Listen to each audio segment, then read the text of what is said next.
मोक्षमार्गस्य नेतारं कर्मभूभृताम् ज्ञातारं विश्वतत्त्वानां वन्दे तद्गुणलब्धये।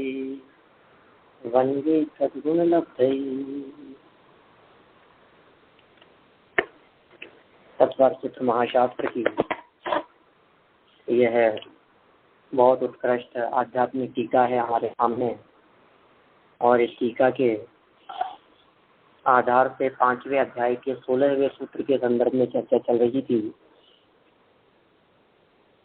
प्रदेशों को आधार बनाकर, क्षेत्र को आधार बनाकर भगवान आत्मा का स्वरूप, जीव का स्वरूप, हमारे आत्मा का आकार प्रकार वो यहाँ बतलाया जा रहा था। जीव में ऐसी सामर्थ्य है कि उसके प्रदेश संकोच और विस्तार को प्राप्त हो सके। यह सामर्थ्य धर्म द्रव्य में नहीं है, अधर्म द्रव्य में नहीं है, आकाश द्रव्य में नहीं है, काल द्रव्य में नहीं है। यहाँ तक कि पुद्गल के परमाणुओं में भी जो प्रदेशों के कम ज्यादापना देखा जाता है, उसका आधार भी उन पुद्गल परमाणुओं की संख्या और उनका परिणमन है। वस्तुतः पुद्गल तो एक प्रदेशी ही है, असली पुद्गल तो। इसलिए यदि ऐसा कहा जाए कि ये संकोच विस्तार की शक्ति सिर्फ और सिर्फ 6 द्रव्यों में से एकमात्र जीव द्रव्य में है, तो कोई अतिशयोक्ति नहीं होगी। यह बात वास्तविक ही है। माने वास्तव में यह जीव ही एकमात्र ऐसा है जो असंख्यात प्रदेशी है और संकोच विस्तार शक्ति वाला है। इसका संकोच और विस्तारपना समुद्घात अवस्था को छोड़कर लोक में व्याप्त हो, इस प्रकार का है। और सिद्ध अवस्था में जब ये जीव होता है तो अपने अंतिम शरीर से कुछ न्यून रहता है। यहाँ तक कि हम बात कर चुके थे, ये पहले पॉइंट की अपनी यहाँ चर्चा हो चुकी है, टीका का पहला पॉइंट, अंतिम शरीर से कुछ न्यून। आप लोगों को ध्यान होगा अंतिम चरणों में इस पॉइंट के ऊपर काफी चर्चा हुई कि किंचित न्यून क्यों रहता है और ये कम होने की बात क्यों कही गई है।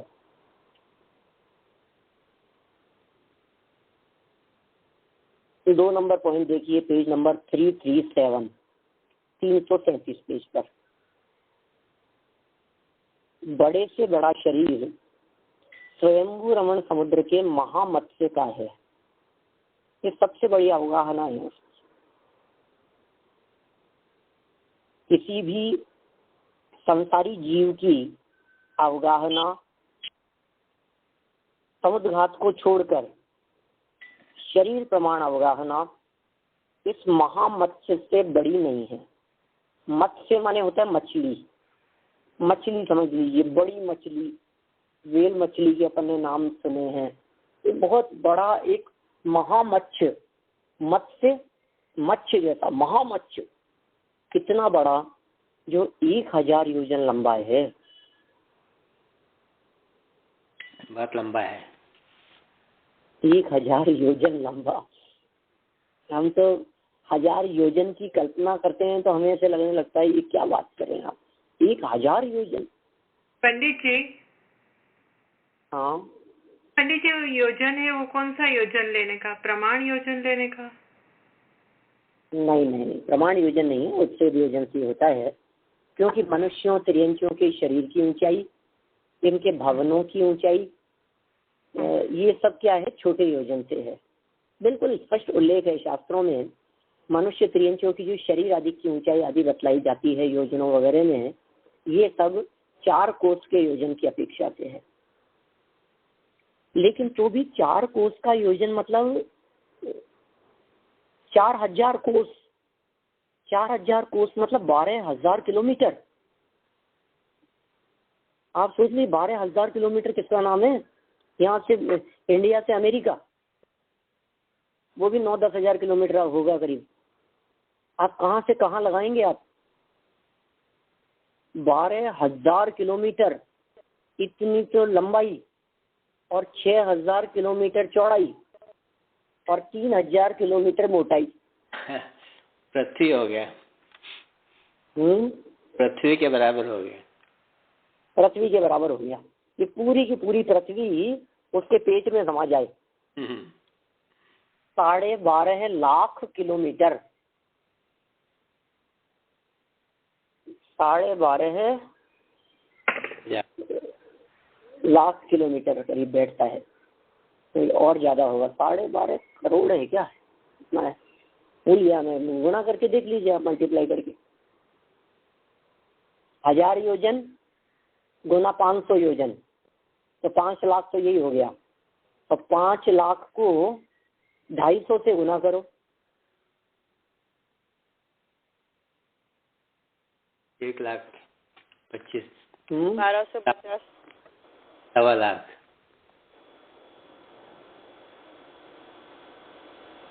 12.5 लाख करोड़, करोड़ आएगा क्यों, बहुत हो जाएगा। वो पूरी की पूरी पृथ्वी उसके पेट में समा जाए। ग्लोब, इतना विशाल अवगाहना है उसकी। उस पूरी अवगाहना में आत्मा के प्रदेश व्याप्त रहते हैं। ये तो सबसे बड़ी अवगाहना की बात कही। और छोटे से छोटा शरीर, अंगुल के, अंगुल माने अंगुली अपनी,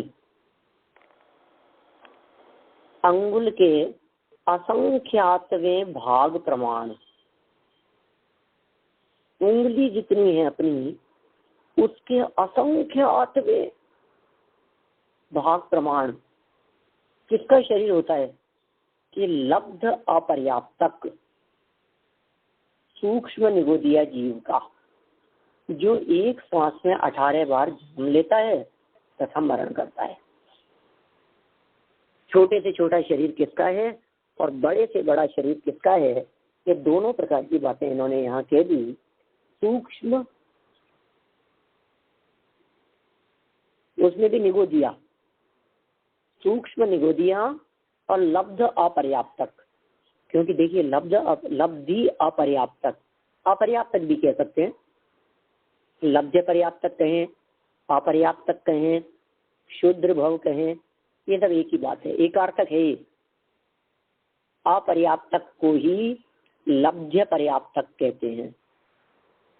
क्योंकि यहाँ आपको ऐसा लगेगा पढ़ते समय कि साहब ये तो पर्याप्तक है, नहीं नहीं, ये पर्याप्तक नहीं है, लब्ध्य, लब्धि अपर्याप्तक ऐसा होगा। इसको जैसे इसको तोड़ेंगे ना तो तोड़ते ही हो जाएगा लब्धि अपर्याप्तक, सूक्ष्म निगोदिया। ठीक है, इस जीव का है। और ऐसे जो लब्धि अपर्याप्तक जो सूक्ष्म निगोदिया जीव हैं, उन जीवों का जन्म मरण श्वास के 18वें भाग होता है। एक श्वास में 18 बार जन्म मरण होता है। निगोदिया जीवों में बहुत से पर्याप्तक भी होते हैं, वे श्वास के 18वें भाग जन्म मरण नहीं करते, उनकी आयु थोड़ी लंबी होती है। तो इस तरह से जिस शरीर में आत्मा रहेगा उस शरीर प्रमाण रहेगा। एक और ये प्रमाण हुआ अपना, मतलब कम से कम आत्मा को संसार दशा में रहने के लिए शरीरी अवस्था में अंगुल के असंख्यात में भाग जगह चाहिए, और ज्यादा से ज्यादा रहने के लिए यदि वो स्वयं वो रमण समुद्र के अंदर महामत्स्य है, ऐसे एक नहीं है, ऐसे अनगिनत महामत्स्य हैं वहां स्वयं वो रमण समुद्र में। समुद्र भी कितना बड़ा है, समुद्र के प्रमाण से उसमें रहने वाले महामत्स्य वगैरह की नाप होती है। उसमें भी समुद्र के किनारे की नाप अलग प्रकार की होती है और बीच में मध्य में रहने वाले महामत्स्य वगैरह की नाप अलग प्रकार की होती है। जैसे अपने यहाँ लवण समुद्र की बात करें तो 10, 12, 15 योजन में नाप इतने छोटे छोटे से होते हैं, और वहां स्वयं वो रमण समुद्र में 1000 योजन के। जैसे पहले और दूसरे समुद्र में और फिर अंतिम समुद्र में, बस ये 3 ही समुद्रों के अंदर जीव हैं, जलचर जीव। बाकी बीच के समुद्रों के अंदर कोई इस तरह के जलचर जीव नहीं है। एक लवण समुद्र में है, एक कालोदधी में है और एक स्वयंभू रमण संलग्न है।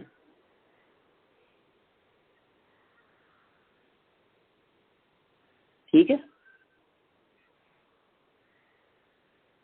अब एक और ऐसा लगता है, ये जो अंगुल के असंख्यात भाग प्रमाण जो जीव कह दिए गए हैं, इनकी तो स्थिति बड़ी विचित्र प्रकार की हो गई।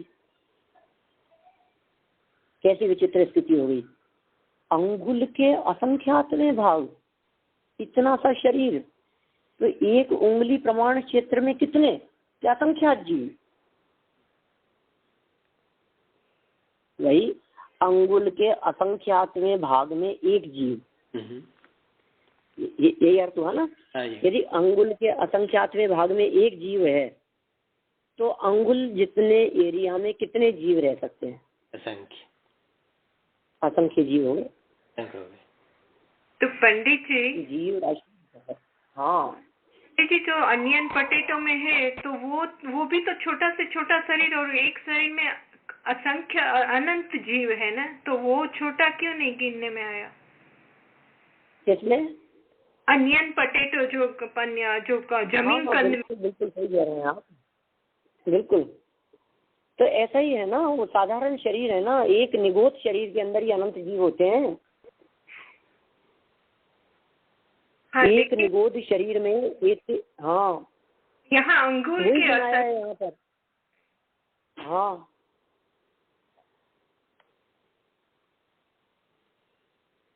अंगुल के असंख्यात में भाग उतना ही होगा। वो भी जो डॉट जो है ना, एक सुई की नोक बराबर हिस्सा जो है, क्या वो सुई के नोक बराबर हिस्सा, वो भी अंगुल का असंख्यात्मा भाग ही है।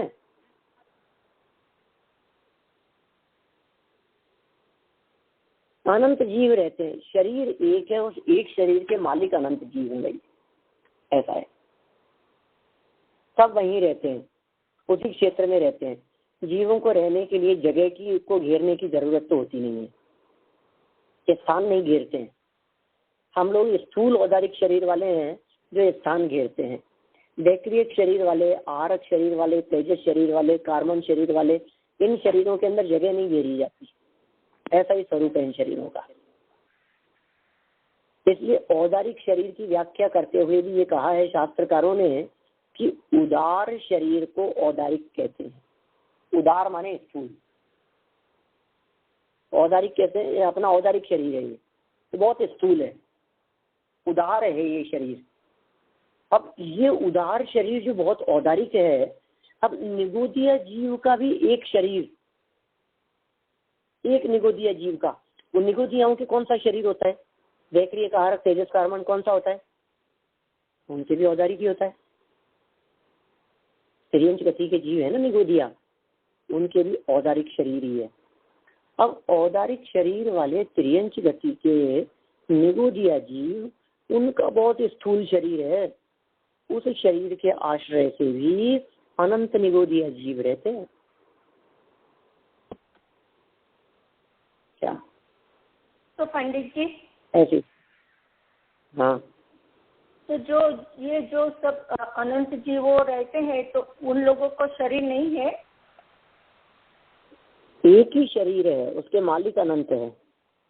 हाँ, तो फिर उन लोगों को शरीर नहीं है। तो मैंने लास्ट टाइम भी जो आपको प्रश्न पूछा था वो देखिए, अब इसको बहुत इसको स्थूल दृष्टि से समझाने के लिए कह सकता हूँ मैं, बाकी उदाहरण घटित तो नहीं होता है।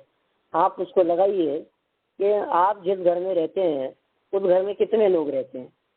हम जिस घर में रहते हैं उस घर में 5 लोग रहते हैं।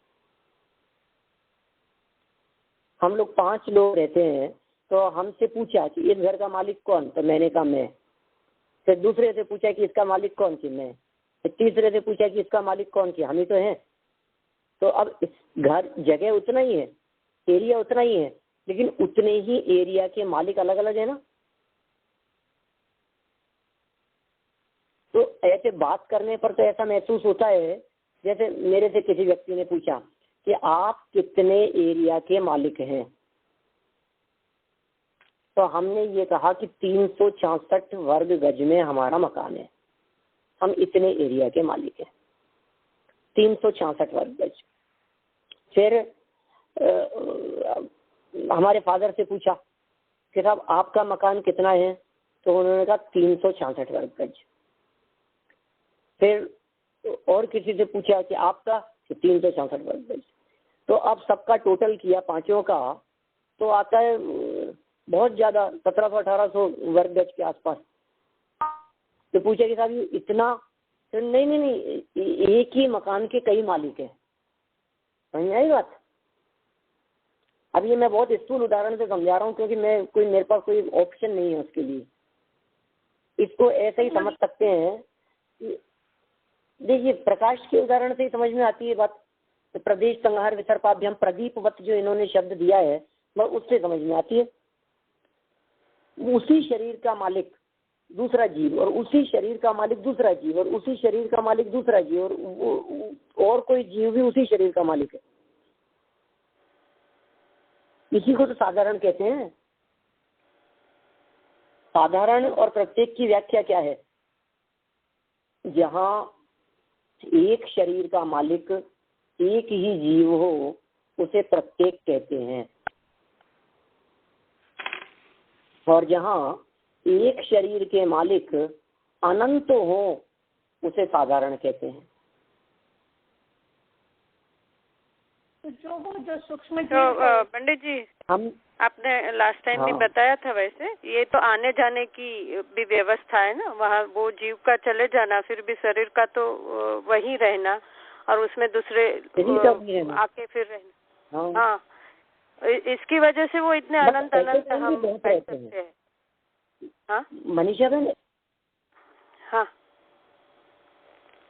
हाँ जी, आने जाने की अपेक्षा से तो है ही, आने जाने की अपेक्षा से तो अनंत होना बहुत आसानी से घटित हो ही जाता है। लेकिन यदि आना जाना नहीं माने तब भी जैसे मैंने एक 100 वाट का बल्ब जलाया, और मैंने कहा इस बल्ब का प्रकाश कितने एरिया को कवर कर रहा है, वही सेम पोजीशन है। आपने कहा 15 राइट, बोलिए। हाँ, नहीं, वही हम लाइक भरत क्षेत्र में अभी बात करें और ऐरावत की बात करें, तो अभी भरत क्षेत्र में जितने भी हम लोग रह रहे हैं, वहाँ से हमारा यहाँ से जाना हो गया, और फिर ऐरावत में जाना हुआ। तो अभी तो भरत क्षेत्र में जो भी रह रहे हैं, वो सब अपने को उसके मालिक कहेंगे ना कि ये मैं भरत क्षेत्र में रह रहा हूँ। तो उसका इतना बड़ा भरत क्षेत्र का शरीर हो गया, और इसमें हम लोग सब रह रहे हैं। और फिर यहाँ से हमारा स्थलांतर होकर ऐरावत में जाना हुआ, और फिर दूसरों लोगों का आना हुआ। तो आने जाने की अपेक्षा तो अनंत यही क्षेत्र में होते ही रहेंगे ना। इस तरह से मैं समझा था लास्ट टाइम। भारत क्षेत्र जितने बड़े एरिया के अंदर तो फिर भी अहम बुद्धि नहीं होती, लेकिन शरीर प्रमाण एरिया में तो ये हम तो कहते हैं अहम बुद्धि होती है। राइट, बरोबर है। प्रकाश से ये बात बिल्कुल स्पष्ट घटित होती है। आचार्यों ने बहुत सोच समझ करके प्रदीपवत का एग्जाम्पल दिया है। मूल सूत्र में जो प्रदीपवत शब्द दिया गया है, ये अपने आप में बहुत महत्वपूर्ण है। प्रदीपवत, हाँ, थोड़ा एक्सप्लेन कीजिए। प्रदीपवत मतलब दीपक के समान। बस अब दीपक के समान का अर्थ लगा लीजिए आप। हमने एक दीपक रूम में जलाया, और हमने कहा दीपक का प्रकाश कितने एरिया को कवर करता है, स्क्वायर फीट में बतलाइए। हमने कहा 10 बाई 15 का रूम है, या 15 बाई 15 का रूम है, 10 फीट की हाइट है उसकी, तो ये 2250 स्क्वायर फीट को इसने कवर कर लिया करीब करीब। ठीक है ना? राइट। 2250 स्क्वायर फीट को इस दीपक के प्रकाश ने कवर कर लिया। जैसे मान लीजिए हमारे को यदि कलर करवाना हो, मान लीजिए पेंट करवाना हो, तो इसी तरह से नापते हैं ना, कितने स्क्वायर फीट पेंट हुआ, 200 रुपये स्क्वायर फीट के हिसाब से आपका एक कलर का चार्जेस लगेगा, तो उस हिसाब से उन्होंने दे दिया चार्ज। फिर किसी से हमने बात की कि प्रकाश का क्या चार्ज लगता है, मान लीजिए रोशनी का चार्ज भी इस तरह से कलर की तरह लगने लगे, तो मतलब कल्पना कर रहे हैं अपन तो इस तरह की, तो ये कहें कि हाँ साहब बिल्कुल आप 1 रुपया पर स्क्वायर फीट के हिसाब से आपका चार्जेज लगेगा। अच्छा, 1 रुपये पर स्क्वायर फीट से चार्जेज लगेगा, तो चलिए कोई बात नहीं, हमारा रूम जो है 2250 स्क्वायर फीट का है, तो 2250 रुपये लगेंगे मान लीजिए। फिर एक दीपक और जलाया, बोले अब तो ये तो रह सकता है, उसमें क्या दिक्कत है उतने ही एरिया में। तो वो कितने एरिया को कवर कर रहा है, तो वो भी 2250 स्क्वायर फीट के एरिया को कवर कर रहा है। फिर एक दीपक और जला दिया हमने, वो कितने एरिया को कवर कर रहा है, वो भी 2250 स्क्वायर फीट के एरिया को कवर कर रहा है। माने इसी तरह से एक शरीर में आत्मा अनंत, अनगिनत आत्माएं, शरीर वही, मालिक वही। जब ये मरेगा तो बाकी जीवों के योग से वो शरीर बना रहेगा, वो शरीर कायम रहेगा। बरोबर। ऐसा नहीं है कि इसके मर जाने पर सब जीवों को मर जाना पड़ेगा, ऐसा नहीं है। यहाँ वो बात लागू होगी कि जीव निकलते रहते हैं और नए जन्म लेते रहते हैं, शरीर वही रहता है। राइट, ठीक है ना। और एक ही शरीर में अनंत भी रहते हैं, just like a dharamshala. At a time की अपेक्षा भी और परिणामन की अपेक्षा, दोनों अपेक्षा से वही बात लागू। बिल्कुल, एट ए टाइम की अपेक्षा भी और गमन की अपेक्षा भी। गमन लगाइए आप परिणामन की अपेक्षा। हाँ, परिणामन की जगह गमन की अपेक्षा।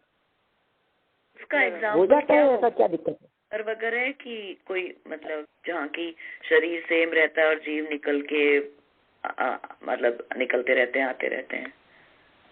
क्यों नहीं होता है? ऐसे तो अनंत उदाहरण है अपने पास में अनगिनत।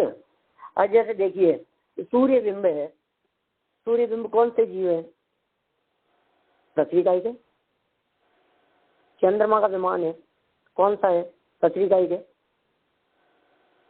अब बिल्कुल स्पष्ट है कि पृथ्वी का जीवों की उम्र 22,000 वर्ष की होती है, इससे ज्यादा नहीं होती। इट मीन्स उसमें से पृथ्वी का एक जीव निकल जाएगा, दूसरे पृथ्वी का एक जीव आ जाएंगे, पृथ्वी का एक रूप से उसमें अवगाहना मिलेगी।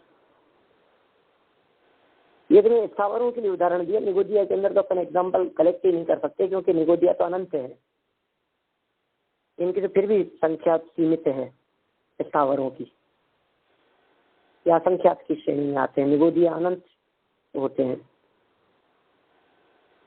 आप बतलाइए सूर्य बिंब कब खत्म हो जाएगा? सूर्य कब से है, कब तक रहेगा? सूर्य कब नहीं रहेगा? हाँ, हमेशा ही रहेगा। सुमेरु पर्वत आदि है, पाषाण है, पर्वत के शिलाखंड है। आपको ध्यान होगा पीछे शायद अपन ने इस तरह के 4 भेद पढ़े थे। पृथ्वी, पृथ्वी कायिक, पृथ्वी जीव, पढ़े थे ना? हाँ जी। पृथ्वी जीव, पृथ्वी, ठीक है ना, पृथ्वी कायिक, ऐसे 4 भेद बन जाते हैं इनमें।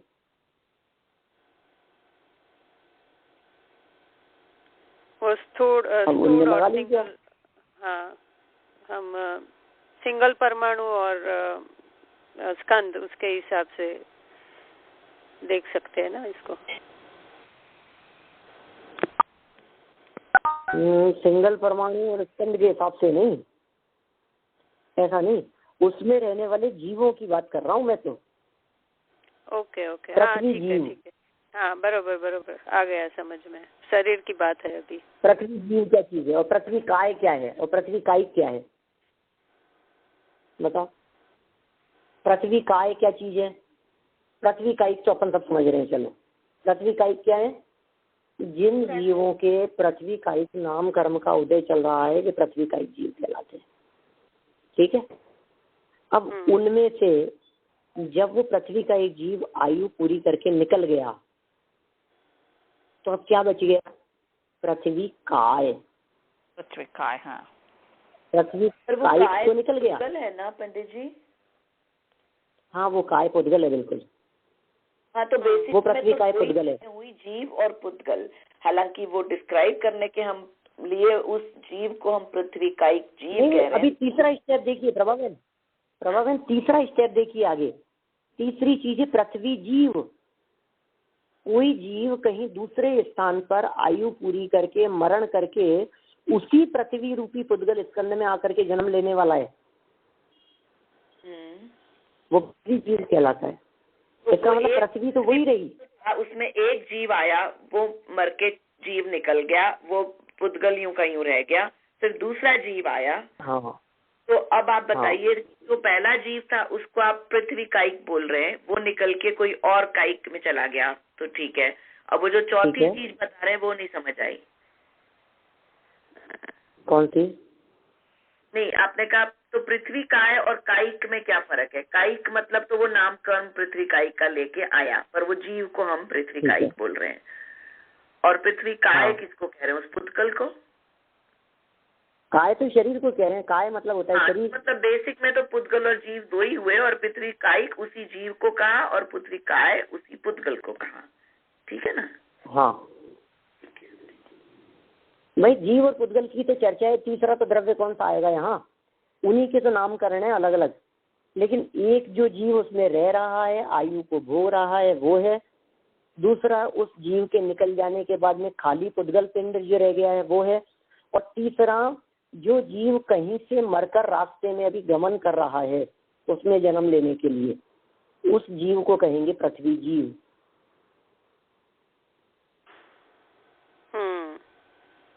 बराबर। तो फिर अच्छा, ये नया वाला है, क्योंकि पृथ्वी जो पुद्गल है उसको हम पृथ्वी नहीं कह रहे हैं यहाँ पे, अब उस जीव को कह रहे हैं जो गमन कर रहा है, ठीक है? हाँ, जो गमन करके आ रहा है वो पृथ्वी जीव कहलाएगा। और अगर वो जल में गमन कर रहा है तो वो जल का बोलेंगे, राइट? जल जीव कहलाएगा। जल जीव कहेंगे उसको। और वायु में हो रहा है तो वायु जीव। वायु जीव, वायु जीव कहेंगे उसको। वनस्पति हाँ, जीव। और उसमें तो हमें भी यही बतलाना है कि हाँ, अब हमें ये कहना है कि इसमें वो जीव नया नहीं, मतलब शरीर उसने नया नहीं बनाया, वो पृथ्वी रूप पिंड ज्यों के त्यों तैयार थे, बस उसमें आकर के वो जीव ठहर गया, उसमें वो जीव आकर के रुक गया। अब ये जो एग्जाम्पल जो आप ले रहे हैं और जिस उदाहरण की अपन बात कर रहे हैं पृथ्वी के संदर्भ में, ये तो एक समय में एक ही जीव रह पा रहा है, ठीक है ना? अभी हम यहाँ जो निगोदिया की जो चर्चा कर रहे हैं, इस निगोदिया जीव के शरीर में तो अनंत रहते हैं और आते जाते रहते हैं और शरीर कायम रहता है। फॉर एग्जाम्पल समझ लीजिए आप, अभी जो अपनी चर्चा चल रही थी पोटैटो वगैरह की, उन सब में यही स्थिति है। ऑनियन है, गार्लिक है, पोटैटो है, सब के अंदर यही स्थिति है कि वो तो सब्जी वाले की दुकान पर एक पीस रखा हुआ है उसका, अब वो मान लीजिए 3 दिन से रखा है, तो क्या 3 दिन तक उसके अंदर एक ही जीव है? अनंत जीव मर गए, अनंत जीव जन्म ले लिए, अनंत जीव निकल गए। हाँ, उनका तो चलता रहता है। आयु भी बहुत कम होता है ना, आयु भी बहुत ही कम होता है। अब ये लब्ध पर्याप्त की बात हुई तो उसमें तो इतना 18 स्वास्थ्य में 18 बार उनका जन्म मरण, तो उसमें से कई बार वो निकल भी जाते हैं। इसी तरह हम लोग निगोद से आ गए तो ऐसे ही निकले ना वहाँ से 609 जो बोलते हैं, निकल करके आए हैं और क्या। हाँ सही बात है। तो लेकिन कितने दुख भी हैं उनके, एक ही शरीर के अंदर रहना। ये समझ लीजिए एक प्रत्येक की और साधारण की स्थिति ऐसी है कि एक व्यक्ति तो separate let bath attach room में ठहर रहा है और दूसरी धर्मशाला पर ऐसी जगह पर ठहरा है जिस जगह पर कॉमन लेट बाथ वगैरह की व्यवस्था है। तो जो कॉमन व्यवस्था है उस व्यवस्था को कहेंगे साधारण, और जो सेपरेट व्यवस्था है उसको कहेंगे विशेष। पंडित जी एक सवाल है, कि एक दफा वो जो जीव व्यवहार राशि से बाहर आ गया, व्यवहार राशि में आ गया और 2000 वर्ष तक वो वापस नहीं गए, या 2000 सागर सॉरी, तो उस टाइम वो वापस निगोद में, मतलब एक इंद्रिय में जाएगा एंड वापस वो आएगा, ऐसा होगा कि कैसे होगा उस टाइम वो? क्योंकि अगर समझो मोक्ष नहीं मिला तो वापस चला जाएंगे, तो देन अगेन वापस व्यवहार में आने के लिए तो वापस जन्म लेना पड़ेगा। तो वो आप थोड़ा बताएंगे? मैं जान सकता हूँ कौन बोल रहे हैं आप? मयूरी है मेरा नाम। कौन? मयूरी बेन है, मयूरी बेन कैलिफोर्निया से है पंडित जी। देखिए ऐसा है मयूरी बेन कि वास्तव में संसार दशा की हालत बहुत विचित्र है। मैं इस संदर्भ में आपको रिकमेंड करूंगा, आप मोक्ष मार्ग प्रकाशक ग्रंथ का पेज नंबर 32 देखें। मोक्ष मार्ग प्रकाशक पेज नंबर 32। आप वहां जब उस प्रकरण को खोल करके देखते हैं तो आप महसूस करेंगे कि ओहो, इस जीव का एकेंद्रीय पर्याय में परिभ्रमण का काल इतना लंबा है, इतने लंबे काल तक परिभ्रमण करता रहता है ये जीव। एकेंद्रीय पर्याय से निकल करके दो इंद्रिय पर्याय में आ ही नहीं पाता है। दौलत राम जी ने चींटी अवस्था के अंदर आना, लट अवस्था में आना, उसके लिए चिंतामणि रत्न का उदाहरण देकर के बतलाई ये बात। इसका मतलब एकेंद्रीय पर्याय के अंदर ये जीव कितने लंबे समय तक घूमता है उन्होंने बतलाया। मैं आपको बतलाता हूँ, आप उसको पढ़िएगा, लेकिन मैं आपको पूरी की पूरी बात बिना पढ़े ही बतला देता हूँ कि वहाँ क्या लिखा है। आप पढ़ के भी देखिएगा, पेज नंबर 32 की बात करता हूँ। वहाँ उन्होंने लिखा है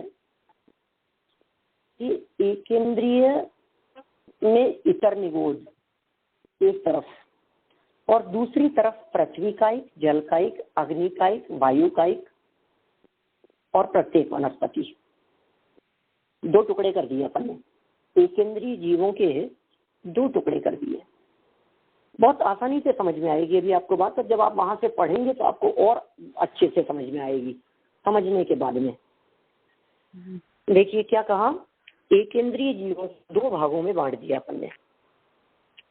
एक तरफ निगोद और दूसरी तरफ बाकी बचे हुए स्थावर। ठीक है। निगोद में नित्य निगोद अपन ने नहीं लेंगे, क्योंकि नित्य निगोदिया जीव की तो दूसरी कोई अवस्था हुई ही नहीं है, वो तो निगोद दशा ही रही है, इसलिए उनको तो छोड़ दो। बात कर रहे हैं अपन इतर निगोद के संदर्भ में। अब क्या स्थिति है, इतर निगोद और स्थावर, इन सब में से ये सब एकेंद्रीय दशा है, स्थावर दशा है, दोनों मिला के। यहाँ से ये जीव 2000 सागर के लिए बाहर निकलता है।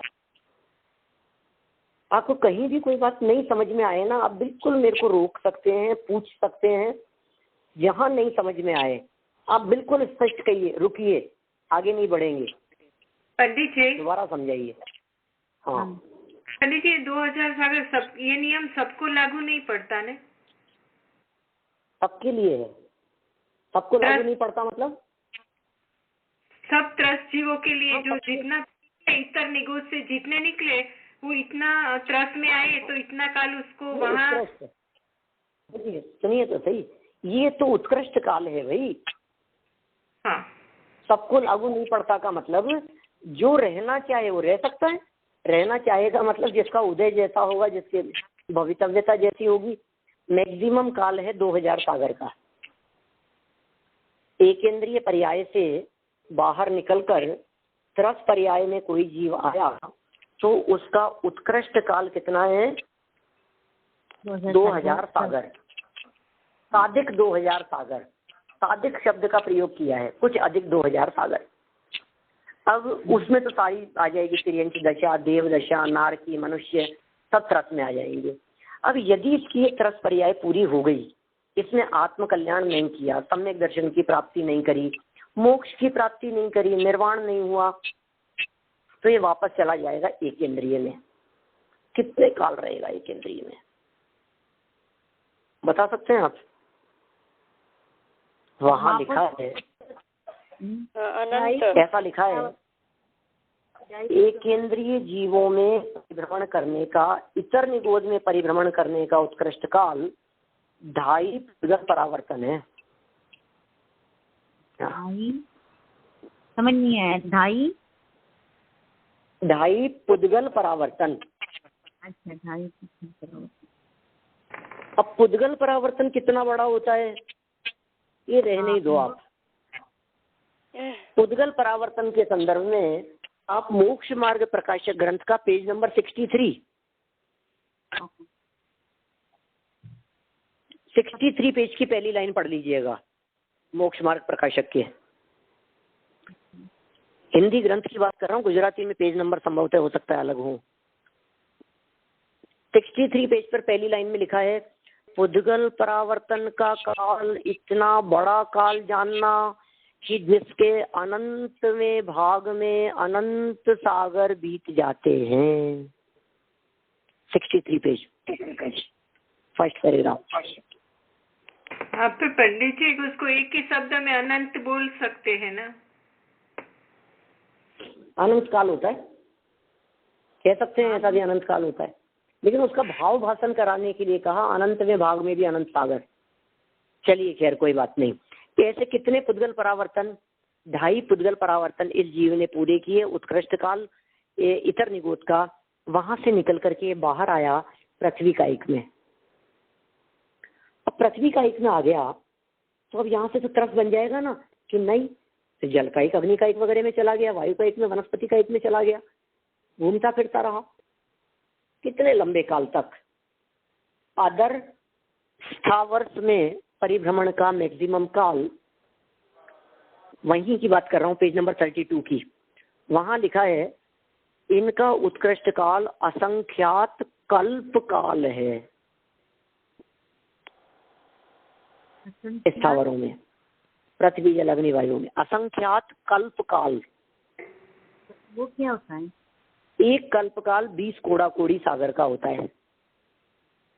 एक कल्प काल 20 कोड़ा कोड़ी सागर का होता है। ऐसा एक कल्प काल नहीं, असंख्यात कल्प काल। वो तो हमारा काल चक्र ही हो गया ना, वो जो पूरा हमको जो 20 कोड़ा कोड़ी, तो वो तो मतलब अवसरपणी दोनों आ गए ना? बिल्कुल दोनों आ गए। तो ये तो एक कल्प काल पूरा हुआ, लेकिन फिर भी ये जीव पृथ्वी जलादि से निकला नहीं बाहर, फिर भी पृथ्वी जलादि से बाहर नहीं निकला। फिर ऐसे ही उत्सर्पणी अवसर्पणी दोबारा पूरे हो गए, तब भी पृथ्वी जलादि के अंदर ही परिभ्रमण करता रहा, त्रस में नहीं आया। फिर एक और कल्पकाल इसी तरह का उत्सर्पणी अवसर्पणी पूरा हो गया, फिर निकल करके ये त्रस में नहीं आया, पृथ्वी जलादि में घूमता रहा। ऐसे असंख्यात कल्पकाल पूरे हो जावें, तब तक ये पृथ्वी जल अग्नि वायु वनस्पति में ही घूमता रहे, और फिर उसके पश्चात वहां से मरकर ये जीव त्रस में नहीं आकर पुनः इतर निगोद में चला जावे। क्या कहा? फिर 2.5 पुद्गल परावर्तन, फिर वहां से निकल करके पृथ्वी जल अग्नि वायु में घूमता रहे, असंख्यात कल्प काल, अभी त्रस नहीं आया है। फिर वहां से मर करके इतर निगोद में चला जाए, 1, 2, 2.5 पुद्गल परावर्तन, फिर वहां से निकल करके पृथ्वी जलादि के अंदर घूमता रहे, असंख्यात कल्प काल, फिर वहां से मर करके इतर निगोद में चला गया, 2.5 पुद्गल परावर्तन, फिर असंख्यात कल्प काल पृथ्वी जलादि के अंदर, फिर इतर निगोद के अंदर 2.5 पुद्गल परावर्तन, त्रस पर्याय में आवे ही नहीं। इस प्रकार एक केंद्रीय पर्यायों का उत्कृष्ट काल 2.5 पुद्गल परावर्तन नहीं, असंख्यात पुद्गल परावर्तन कहा गया है। पंडित जी, इसमें और भी एक कंडीशन अगर बनेगी तो इसमें से निकलेगा ना वो उसका, वो तो हम जो परावर्तन की बात करते हैं तो नेक्स्ट प्रदेश में उसका जन्म होगा, और उत्सर्पणी अवसर्पणी वो तो और भी डिटेलिंग है। वो तो बहुत आसान है, वो सब तो बहुत आसान है, हो जाती है ना। लेकिन ये इतना लंबे काल तक परिभ्रमण करता रहे और निकल नहीं पाए। अब फिर कदाचित निकला, त्रस पर्याय में आ गया, मान लीजिए असंख्यात पुद्गल परावर्तन पूरे करके चांस मिल गया इसको त्रस पर्याय में आने का। 2 इंद्रिय हो गया, 3 इंद्रिय हो गया, 4 इंद्रिय हो गया। ये सब विकलत्रय जीव है, कीड़े मकोड़े पतंगे चींटी मक्खी मच्छर, बोलो। और इनकी कैसी दशाएं, मतलब ये जन्म लेकर के भी दूसरे पशु मार देते हैं, मनुष्य मार देते हैं, हवा से मर जाते हैं, पानी में बह के मर जाते हैं, आग में जल के मर जाते हैं, कैसे घोर कष्ट पाते हैं, बोलो क्या हालत है उन जीवों की। पंडित जी, हाँ आप बोले कि असंख्यात पुद्गल परावर्तन, तो उसमें पंच परावर्तन क्यों नहीं बोले? क्योंकि वो जो एकेंद्रीय जीव है इसलिए उसके लिए पंच इसलिए नहीं बोला है पंच परावर्तन, क्योंकि एकेंद्रीय जीव और निगोदीय जीव पंच परावर्तन नहीं करता। अच्छा, इसलिए असंख्यात पुद्गल परावर्तन। 3 ही परावर्तन होते हैं उससे, द्रव्य, क्षेत्र और काल। भाव परावर्तन तो होता ही नहीं है, क्योंकि निगोद में ही रहा ना वो।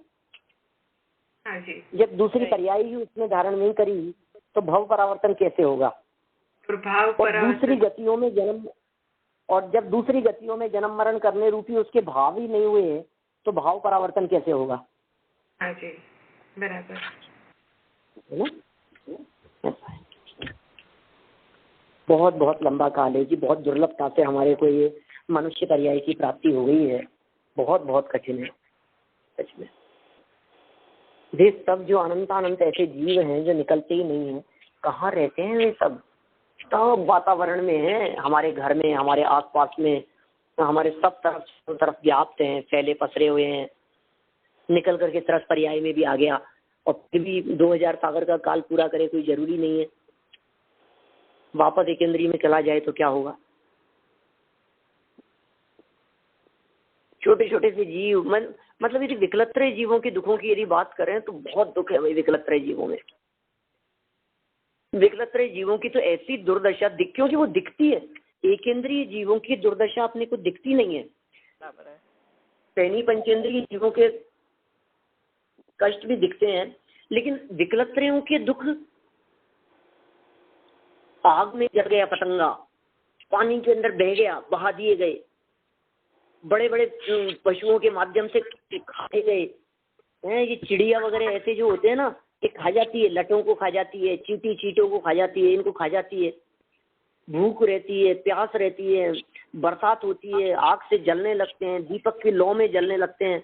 हमारे नहाने धोने से, झाड़ू लगाने से, बुहारने से, फटकारने से, हैं, हमारे कपड़ों से, शस्त्र के इधर उधर करने से, चक्कू इधर उधर आप घुमाइए, कैंची आप खाली चलाइए, तो मरते हैं वो जीव, पता नहीं लगता हमारे को। हमारे पैरों के नीचे आकर के मर जाते हैं, गाड़ियों के नीचे आकर के मर जाते हैं, बाहर के नीचे किसी ने एकदम एक दरी पटकी, एक चद्दर बिछा दी, कुछ कर दिया, पलंग के नीचे, कुर्सी के नीचे, चौकी के नीचे बिछाना, करना, दबाना, ये आदि कुचल करके प्राण त्याग देते हैं। कैसी दशा होती है।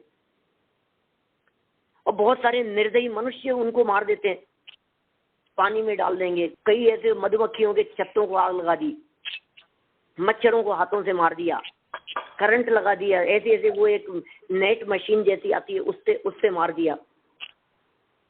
हालत बहुत खराब है भैया। रात्रि में खाने से, खाना बनाने से, अग्नि जलाने से, गैस जलाने से कैसे कैसे हालत होती है, कैसे प्राण गंवाते हुए देखे जाते हैं। चीजों के सड़ जाने पर उनमें पैदा हो जाते हैं, फलों में पैदा हो जाते हैं, सब्जियों में पैदा हो जाते हैं, अनाज में पैदा हो जाते हैं, कभी धूप में डाल दिए जाते हैं, कभी गलियों में पटक दिए जाते हैं, गरम गरम कड़ावे में पटक देते हैं। आटे में हो गए, मैदा में हो गए, शक्कर में हो गए, उन बोरियों में हो गए। हलवाई लोग तो ऐसे निर्दयी होते हैं जो बिल्कुल ऐसे उसमें आंच में पटक देते हैं। कोई चींटा मच्छर कोई गिर गया मान लीजिए ऊपर दूध में, तो चलनी से लेते हैं और आंच में पटक देते हैं, खोलते हुए पानी में पटक देते हैं। रेशम के कीड़ों को उबालते हैं। ये सब विकलत्रय जीवों के अपार दुख हैं। मैं कहाँ तक उनके दुखों का वर्णन करूं आपके सामने। अनगिनत दुख है, मतलब तड़प तड़प करके अपने प्राण निकाल देते हैं। पंचेंद्रीय जीवों की भी इसी प्रकार की हालत है। पंचेंद्रीय हो जाए तो कौन सा बहुत बड़ा काम हो गया।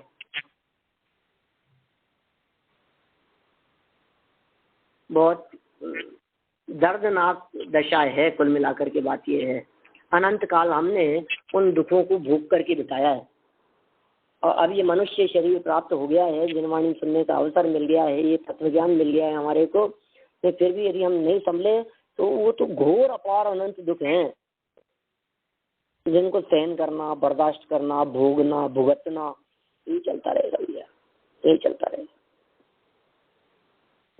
बहुत सावधान रहने की जरूरत है।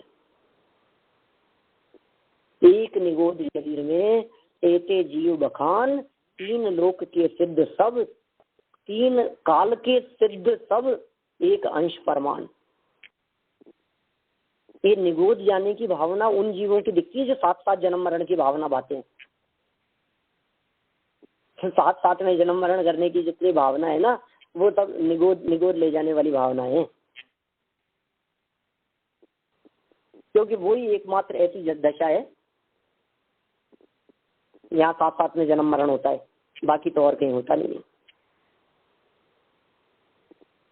इसलिए कुल मिलाकर के ये जो बात यहाँ कही है, एक सांस में 18 बार जन्म मरण लेते हैं सूक्ष्म निगोदिया जीव, हम उस दशा में जन्म मरण न लेवें और न लेना चाहते हो तो अपने त्रिकाली ध्रुव गया भगवान आत्मा को जानने का प्रयास करो, अपना पुरुषार्थ उसमें लगाओ, और सच में यदि ऐसे पुरुषार्थ पूर्वक यदि उसमें लीन होंगे तो आप निश्चित मान करके चलिए अल्पकाल में सिद्धालय की प्राप्ति होगी। तो इस तरह से हम सभी इन सब दुखों को देखकर, इन परिस्थितियों को देखकर और अपने में जमने रमने का प्रयास करें। इसी मंगल भावना से बात को अभी विराम देता हूँ।